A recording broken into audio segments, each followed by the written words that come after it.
Yo, alors on va parler un peu de ça là qu'on m'a link hier soir, que je sais pas, on m'a link ça hier soir, on m'a demandé mon avis. Euh, et je me suis un peu renseigné, j'ai un peu regardé des choses et tout. Et globalement je trouve que c'est un bon exemple. C'est un exemple, c'est-à-dire qu'aujourd'hui là je vais parler de ça, mais c'est pareil sur plus ou moins tout le monde, tous les Jean-Michel Opti que vous allez trouver sur internet, ça va être la même chose.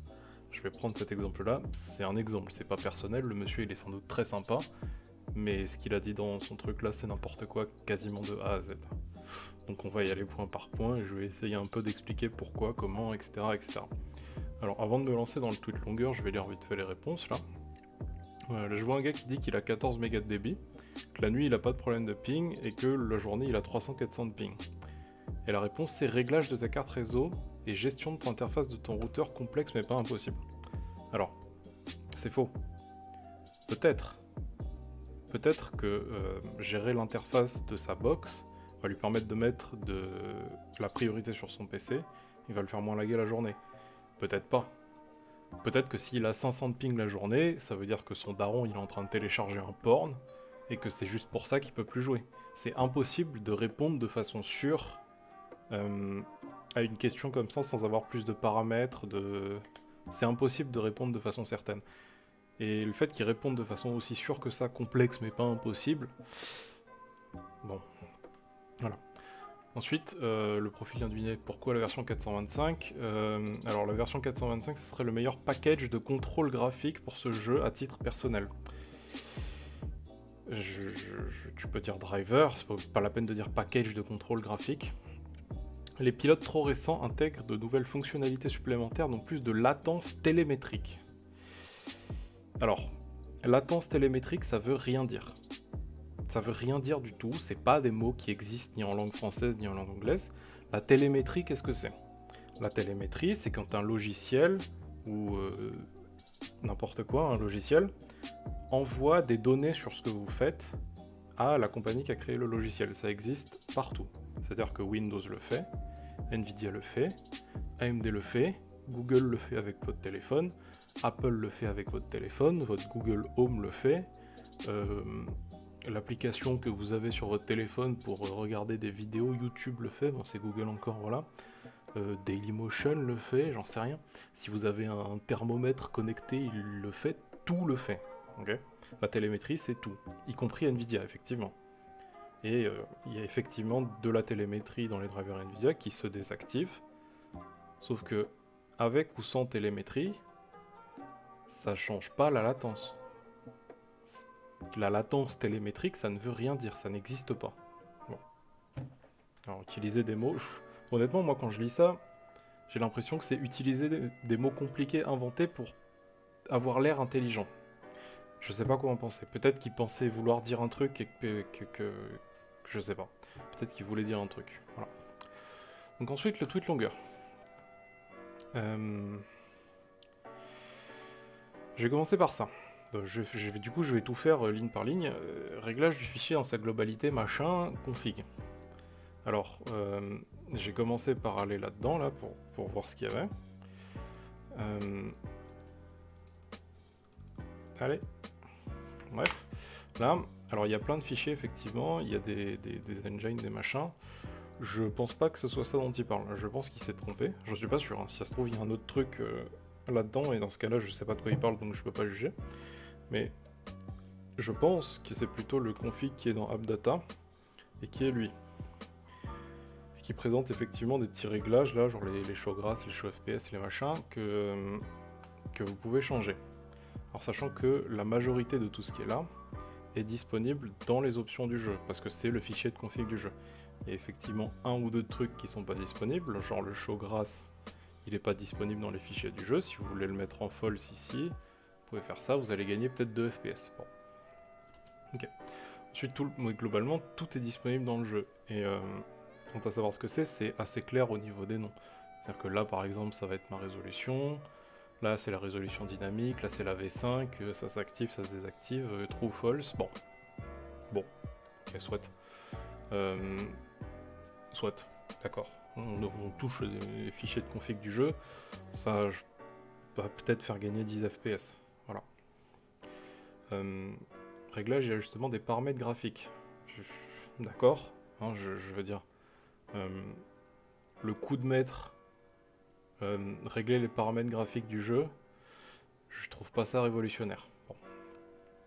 Pilote Nvidia 425 en WHQL. WHQL, si jamais, ça veut juste dire que le pilote il a été certifié et qu'il est plus en bêta. Je connais pas beaucoup de monde qui utilise des pilotes Nvidia bêta. Bon, préciser quand même, soit. Alors, du coup, je reviens un peu pour ça parce qu'on reparlait des pilotes. Les pilotes trop récents intègrent des fonctionnalités supplémentaires. Alors, j'ai voulu un peu regarder, je suis parti, j'ai pris là de 430 à 440, regarder un peu ce qui se passe comme fonctionnalité supplémentaire. Bon, et latence télémétrique, on n'en reparle pas, voilà.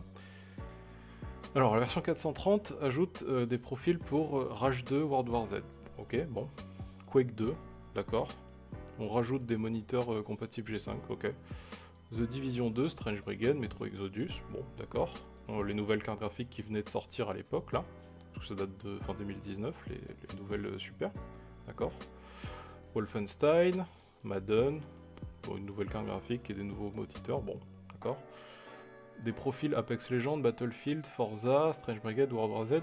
Tiens, c'est marrant, ça commence à faire quand même pas mal de jeux qui sont beaucoup joués, pour lesquels on n'a pas les profils adaptés, tiens. La bêta de l'Ultra Low Latency Mode, tiens, un mode pour réduire la latence, cool. L'integer scaling, ça sert pas trop pour jouer, j'en parle pas trop. Control, bon, ok, un nouveau jeu. Des nouveaux moniteurs G5, bon, aucune différence. HTC Vive, des trucs de VR, aucune différence. Modern Warfare, Outer Worlds, bon, encore de nouveaux jeux, etc. Je vais pas tous les voir parce que ça devient pénible, mais globalement, j'ai cité quelques jeux là, j'en ai cité pas mal. Et depuis le 425 jusqu'au 445, il y a, on va le voir après, il n'y a aucune différence de performance et vous vous privez de profils de beaucoup de jeux, énormément de jeux. Et la justification de se priver de tous ces jeux-là, c'est qu'apparemment il y aurait des meilleures performances, et 2, il y aurait moins de latence. Alors je suis parti vérifier. J'ai téléchargé la version 425.31 et la dernière, la 445.98. Ok. Et j'ai fait mes tests. J'ai utilisé la map de benchmark d'Eros qui est très bien. Il explique tout à fait comment benchmark Fortnite, comment utiliser sa map, comment utiliser Afterburner, RTSS et tout. Je linkerai la vidéo dans la description sur comment faire. Mais voilà, j'ai benchmark DX11, DX12, je me suis dit, oh, peut-être il y a un truc, peut-être DX11 c'était plus dingue et tout. Donc ça, c'est l'ancienne version conseillée, ça c'est la nouvelle version conseillée. Sachant que si vous savez pas ce que c'est framerate moyenne 1% et 0,1% low, j'en parle dans une autre vidéo que j'ai faite, que je pourrais aussi link dans la description. Globalement, 214, 225, 214, 223, 221, 219, 213, 223. C'est marrant, il n'y a aucune différence en FPS. Bon, d'accord. Peut-être qu'il y a une différence au niveau des 0,1% low. 117, 133, 143, 143, 128, 128, 136, 142. Bon, d'accord. Alors s'il y a une différence, peut-être, mais il n'y en a pas. Voilà. Juste, il n'y a pas de différence. Bon, d'accord, peut-être que c'est pas une question de FPS, peut-être que c'est une question d'input lag alors. Du coup, je suis parti mesurer l'input lag. Pour mesurer l'input lag, j'ai un Arduino avec une photodiode et je fais des mesures de... Je prends beaucoup de mesures à chaque fois, je prends environ 350 à 400 mesures à chaque fois et j'en fais une moyenne pour me donner un chiffre d'input lag qui est quand même assez précis. Donc j'ai commencé par le nouveau driver, j'ai pris 13,9 millisecondes, 13,9 millisecondes, 13,7 millisecondes, 13,9 millisecondes, 13,9 millisecondes. C'est pareil. C'est pareil. Cette valeur-là est potentiellement un peu plus basse, sans doute que si je l'avais laissé plus longtemps, ça se serait arrondi parce que c'est une moyenne, il faut quand même beaucoup de données pour que ça soit statistiquement parlant. Je pense que si je l'avais globalement laissé tourner, celui-là il serait un peu descendu, celui-là il serait un peu monté, celui-là il serait un peu descendu. Et ça se serait, globalement tout serait arrivé aux alentours de 13 millisecondes. J'ai pas fait ce test-là, parce que globalement ça me semblait un peu une perte de temps au vu du reste des résultats. Du coup, alors il y a entre les deux drivers, l'ancien, le soi-disant conseillé parce que c'est mieux, il n'y a pas de différence de FPS, il n'y a pas de différence d'input lag. Alors du coup, c'est se priver de profil de jeu, c'est se priver de mise à jour de sécurité. Quand je l'ai lancé d'ailleurs, il m'a dit... Bon, j'ai perdu mon screen, tant pis. Mais quand je lançais Fortnite en DX12 avec le 425, là, j'avais Fortnite qui me mettait un petit message. Attention, il y a des problèmes avec cette version, tu devrais mettre à jour ton driver. Peut-être que c'est rien. Peut-être qu'il n'y a aussi aucun intérêt à rester sur des vieux drivers. Peut-être que lui, il a d'autres résultats, mais moi, je les vois pas. Alors, en attendant, moi, les résultats que j'ai, c'est ceux-là. Voilà. Bon. Pour ça... Alors, le profil Nvidia avec NV Inspector, je sais pas c'est quoi, parce que il a pas linké de profil NV Inspector. Pour ceux qui connaissent pas trop NV Inspector, c'est ça. Il y a la majorité des paramètres dedans, quasiment tous ceux qui sont pas grisés là, qui sont disponibles dans le panneau de configuration, c'est-à-dire tout ça. Et ça rajoute quelques trucs en plus, qui sont soit des trucs que Nvidia veut pas que vous changiez, soit des trucs un peu en bêta qui peuvent... voilà. Globalement, Nvidia Inspector, des fois ça peut être bien. Globalement, vous allez vous casser les dents dessus. Vous allez avoir un truc qui peut potentiellement faire bien pour quelqu'un et pas bien pour quelqu'un d'autre. Et... comment dire? Surtout, même, admettons que vous ayez passé 3 jours à tester tous les trucs de Nvidia Inspector, vous aurez gagné 10 FPS à la fin. Bon. 10 FPS sur les 400 de Fortnite. Réglage OC MSI Afterburner. Alors, oui, overclock sa carte graphique, ça va faire gagner des FPS. Oui, alors oui, le coup de maître, hein, on en revient un peu à dire ça, c'est pas révolutionnaire. Et puis, 5% par 5%, alors moi j'ai des problèmes avec ça, parce que si j'ouvre MSI Afterburner, et que je le mets là, mon core clock c'est 2000. Alors si je fais 5% de 2000, ça fait 100. Ça fait 100 MHz. Si je rajoute 100 MHz là, ça crache. Il n'y a pas de 5% par 5%. C'est pas une valeur qui est correcte. Hein. Si vous voulez des pas d'overclock raisonnables, là vous pouvez y aller de 10 en 10, et là de 20 en 20. 10 en 10 pour le core clock, 20 en 20 pour la memory clock. Et enfin c'est précisé nulle part aussi, mais il faut faire des stress tests. Quand vous faites un OC GPU, il faut augmenter la fréquence. Vous commencez avec tout à 0, là c'est tout à 0, là 0, hop. La power limit vous pouvez la foutre à fond, il n'y a pas de souci.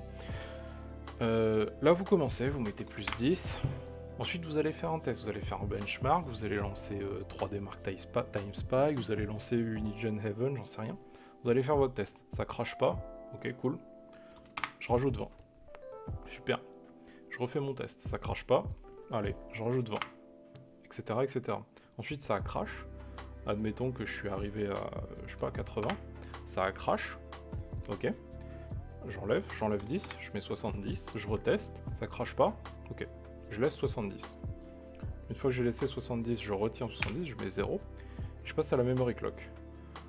Là, disons que les premiers paliers, ça m'emmerde un peu. Je les fais pas. Je commence à 200. Je teste, ça crache pas, très bien. Je mets 220. Je teste, ça crache pas, très bien. Blablabla, admettons que j'arrive à 640, ça crache.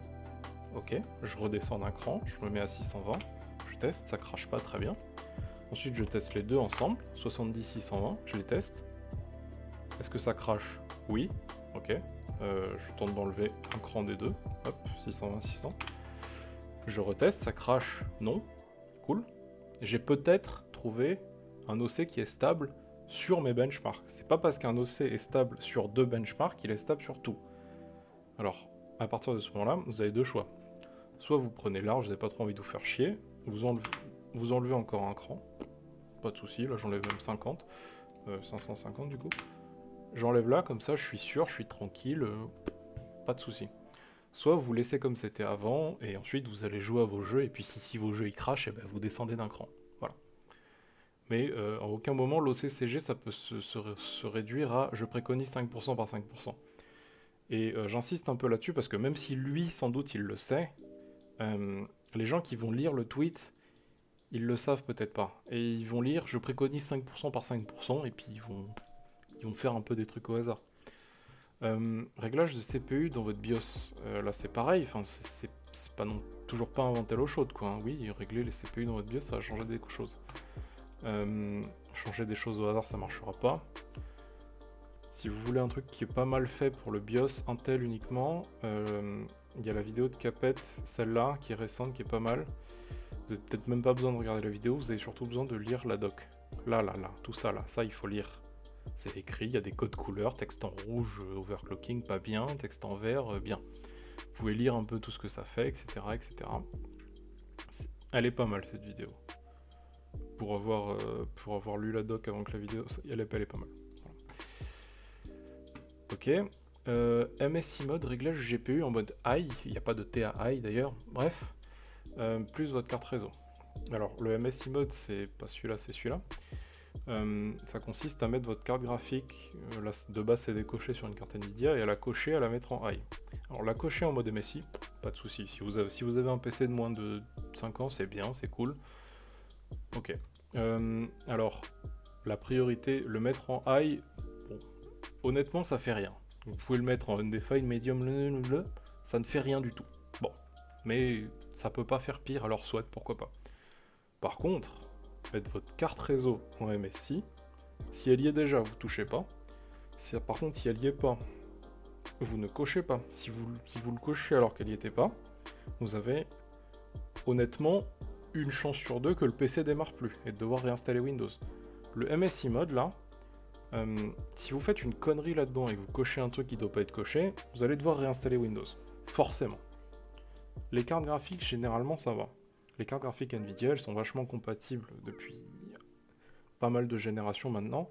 Et juste, ils l'activent pas pour des raisons de compatibilité. Bon. Carte graphique, vous pouvez l'appliquer, il n'y a pas de souci. Le reste, touchez pas. Ok ? Mode fenêtré plein écran. C'est écrit en caps lock comme si ça faisait une différence de dingue.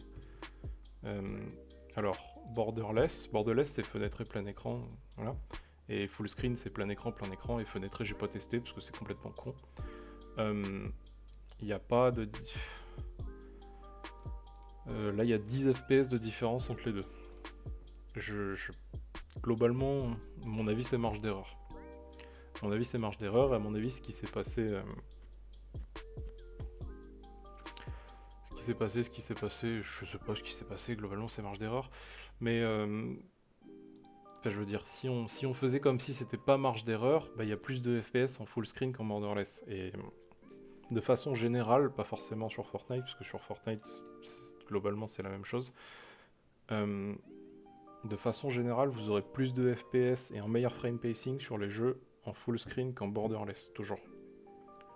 Pas toujours du coup, mais de façon générale. Il y a d'autres trucs avec les full screen optimisation, des X12, des X11, etc. etc. Bon.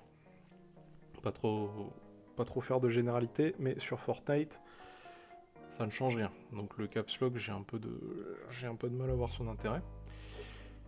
Et en dernière, répartition de la gestion de vos pilotes sur les différents corps de votre CPU. Alors ce que c'est cette technique-là, c'est de prendre l'Interrupt Affinity Policy Tool, là, et de prendre des choses au hasard, comme la CG par exemple, et puis de lui mettre le CPU 4 et 5, on va dire. Et puis de prendre, je sais pas, un USB, et puis de mettre mon USB sur le CPU 2, etc., etc. Donc de forcer Windows à séparer, parce que sur votre PC vous avez plein de cœurs là, et de base sur Windows, la majorité de vos drivers vont s'exécuter sur le CPU 0. Et la manip qui est conseillée là, elle consiste à essayer de répartir un peu les drivers sur tous les cœurs.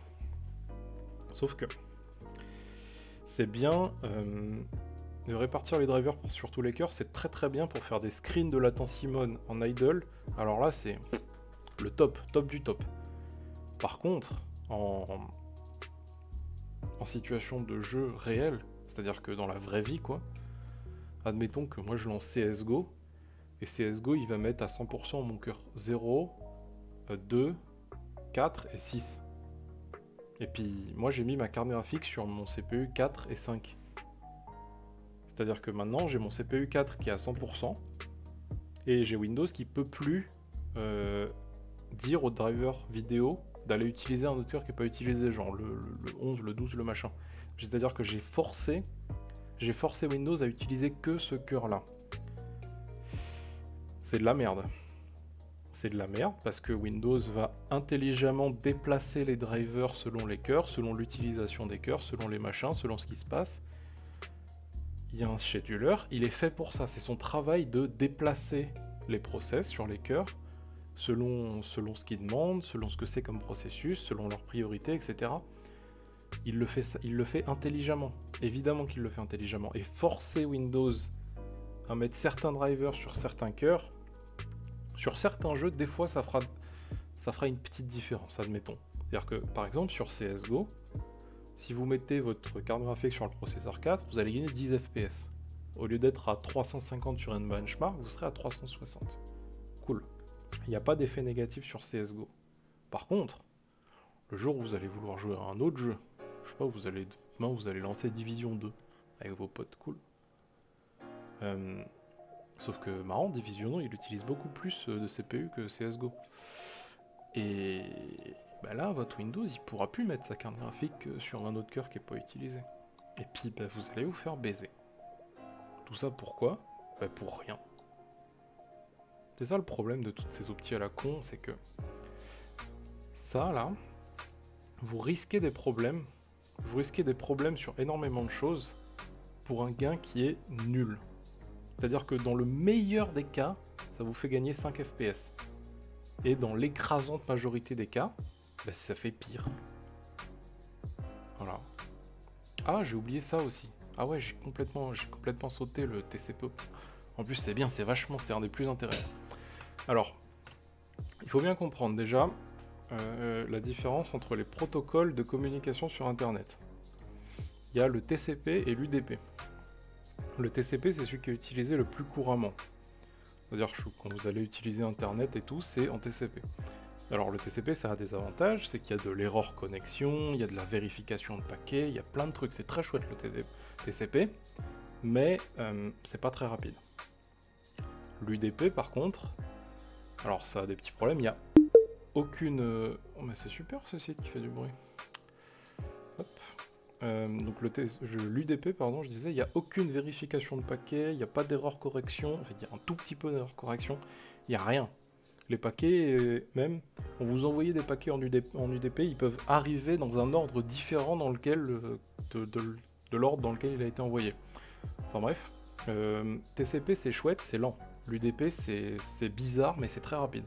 C'est-à-dire qu'il n'y a aucune vérification. Alors, les jeux vidéo, surtout les FPS, sont en UDP. Il n'y a pas de jeux vidéo en TCP, à part Hearthstone. Ou alors World of Warcraft est en TCP aussi. Mais les FPS sont en UDP. Surtout les FPS. Ok? Alors maintenant qu'on a la différence entre les deux. Le logiciel TCP Optimizer. Le premier mot de TCP Optimizer, c'est TCP. Toutes les optimisations de TCP Optimizer, ça va concerner le protocole TCP. Ça ne va pas concerner le protocole UDP. Ça ne va pas changer votre ping sur Fortnite. Ça peut pas. DNS Benchmark. Alors DNS Benchmark c'est encore pire parce que qu'est-ce que c'est un DNS? Un DNS c'est ça. C'est un serveur qui quand vous allez taper google.fr, il va vous dire le site google.fr c'est... Enfin il va pas vous dire à vous, il va dire à votre Google Chrome le site google.fr c'est cette IP là. Ensuite du coup votre Google Chrome il va pouvoir aller sur l'IP et l'IP effectivement va renvoyer l'image, enfin la page google.fr. C'est tout ce que ça fait un DNS. Un DNS, ça traduit une URL que nous, on peut comprendre en tant qu'humain en adresse IP, qu'on ne retiendra jamais. C'est tout ce que ça fait. Alors, DNS plus jeux vidéo, c'est non. DNS, ça n'optimise rien. DNS, la seule chose que ça optimise, c'est le temps, là, quand vous allez taper google.fr, c'est le... Voilà, ça va optimiser ça. La page, elle va charger un peu plus vite au début. C'est la seule chose que ça fait, les DNS. Alors, bon, les optimisations... Ok, Leatrix latency fixe. Alors, Leatrix latency fixe, qu'est-ce que ça fait? Bah en fait, Leatrix Latency Fix, ça fait pareil que TCP Optimizer. Ce que ça fait, Leatrix Latency Fix, en fait, ça change le TCP ACK, hop, frequency, ça. Ça change ça. Et du coup, encore une fois, les 3 premières lettres de ce truc-là, c'est TCP. TCP, c'est pas UDP, ça n'affecte pas Fortnite. Les clés de registre, je sais pas ce que c'est. Dis pas ce que c'est, je peux pas deviner. Les réglages de la carte réseau dans les paramètres de Windows. Alors oui, on peut en parler aussi si vous voulez. On peut aller dans Network, hop. Ça, je suppose, hein. Je veux dire, c'est de désactiver tout ça, là. Hop, hop, super. Bon, ça, vous pouvez le faire si vous voulez. Désactivez pas des trucs au hasard. Puis là, vous pouvez aussi changer vos DNS si vous voulez. Là, mettez des DNS de Google, super. Encore une fois, TCP IP. TCP, pas UDP. Ça n'affectera pas votre pinning game. Et puis l'autre truc de la latence, je suppose que c'est quand vous allez dans Device Manager, là, propriété de votre carte réseau. Et puis il y a plein de trucs là, vous pouvez changer, super. Vous pouvez pas désactiver l'énergie efficiente si vous voulez, pas de souci. Alors ça c'est pareil, enfin je veux dire, les 3/4 de ces trucs là, ça va affecter que le TCP. Dans ce truc là, il y a des trucs qui peuvent affecter l'UDP, éventuellement, genre il y a les UDP de checksum. Et puis il y a d'autres choses qui vont... Genre l'offload, ça va un peu tout impacter. Globalement, vous pouvez changer des trucs là-dedans. Qu'est-ce que vous risquez? Vous risquez de plus avoir internet, vous risquez d'avoir des pertes de vitesse de DL. Et est-ce que ça va vous faire un gain? Ben, peut-être, mais globalement non. Vous allez peut-être gagner un ping. Bon. Et voilà, je crois qu'on a fait le tour.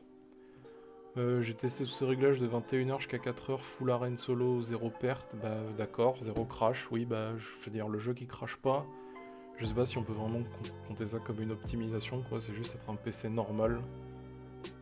Enfin je veux dire c'est bien de jouer de 21h à 4h quoi, mais enfin c'est pas des benchmarks, c'est pas des chiffres, c'est juste j'ai joué et c'était bien, ouais. Puis voilà, hein, c'est ça pour tout. Hein. Le coup de maître pour cette nuit, bon bah voilà.